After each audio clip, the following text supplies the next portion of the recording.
L'île aux 30 cercueils de Maurice Leblanc.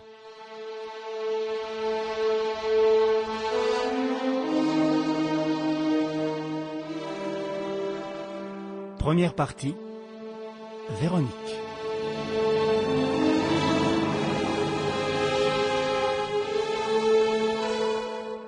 Prologue.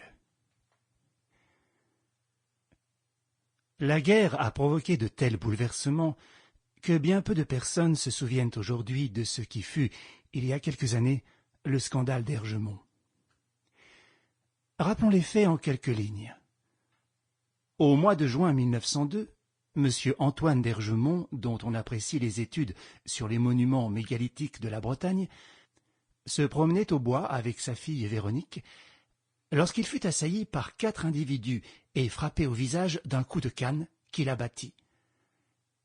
Après une courte lutte, et malgré ses efforts désespérés, Véronique, la belle Véronique comme on l'appelait parmi ses amis, était entraînée et jetée dans une automobile que les spectateurs de cette scène très rapide virent s'éloigner du côté de Saint-Cloud. Simple enlèvement. Le lendemain, on savait la vérité. Le comte Alexis Worski, jeune gentilhomme polonais, d'assez mauvaise réputation mais de grande allure et qui se disait de sang royal, aimait Véronique d'Ergemont, et Véronique l'aimait.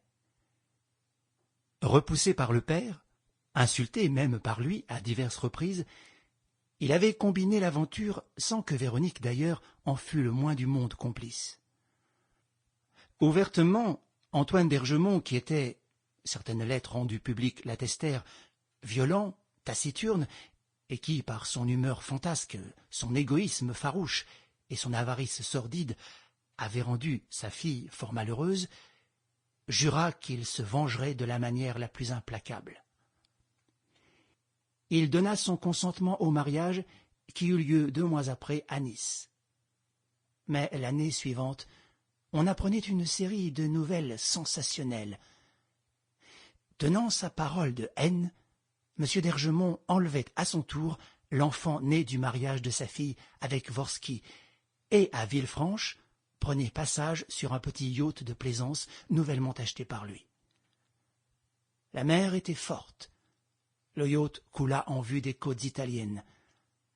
Les 4 matelots qui le montèrent furent recueillis par une barque. D'après leurs témoignages, M. d'Ergemont et l'enfant avaient disparu au milieu des vagues. Lorsque Véronique eut recueilli la preuve de leur mort, elle entra dans un couvent de carmélites. Tels sont les faits. Il devait entraîner à 14 ans de distance l'aventure la plus effroyable et la plus extraordinaire. Aventure authentique cependant, bien que certains détails prennent au premier abord une apparence en quelque sorte fabuleuse. Mais la guerre a compliqué l'existence, au point que des événements qui se passent en dehors d'elle, comme ceux dont le récit va suivre, empruntent au grand drame quelque chose d'anormal, d'illogique et parfois de miraculeux. Il faut toute l'éclatante lumière de la vérité pour rendre à ces événements la marque d'une réalité, somme toute, assez simple. Chapitre 1. La cabane abandonnée.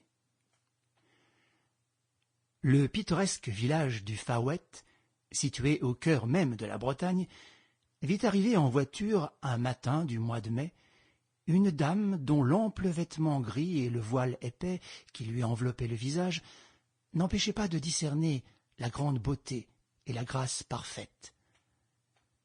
Cette dame déjeuna rapidement à l'auberge principale, puis vers midi, elle pria le patron de lui garder sa valise, demanda quelques renseignements sur le pays et, traversant le village, s'engagea dans la campagne.